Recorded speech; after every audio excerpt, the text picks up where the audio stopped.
ఎట్లా ఉంది bro hit 3 trailer చూసారా? అస్సలు మామూలుగా కాదన్న. నాని అన్న విశ్వరూపం బయట పెట్టిండు. నాని అన్న ఏంది అనేది ప్రూవ్ చేసిండు. ఇన్ని రోజులు మేమేమనుకున్నాం అంటే మా అన్న ఫ్యామిలీ ఆడియన్స్ అనుకున్నాం, కానీ కాదు, శుద్ధపోస. అస్సలు మామూలుగా కాదు. ఆయన ఉన్న లోన ఉన్న మాస్ ని బయట పెట్టిండు అన్న. ఆ రేంజ్ లో ఇచ్చి పడేసిండు.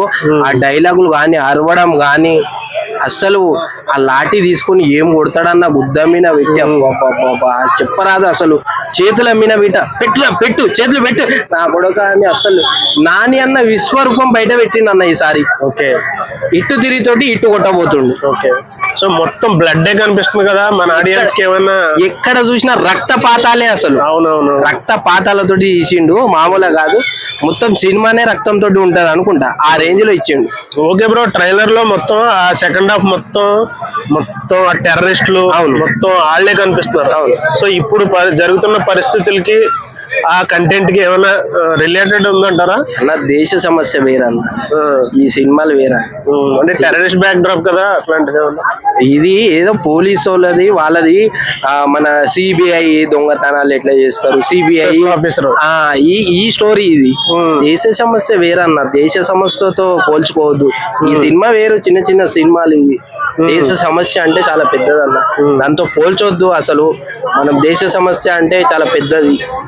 సో ఏంటంటే వీళ్ళు చిన్న చిన్న స్టోరీలు పట్టుకొచ్చి సిబిఐ, సిఐడి ఇట్లా పోలీసు వాళ్ళు వ్యవస్థ అనేది కొద్దిగా నాని అన్న విశ్వరూపం పెట్టింది, కానీ దేశ సమస్య వేరే.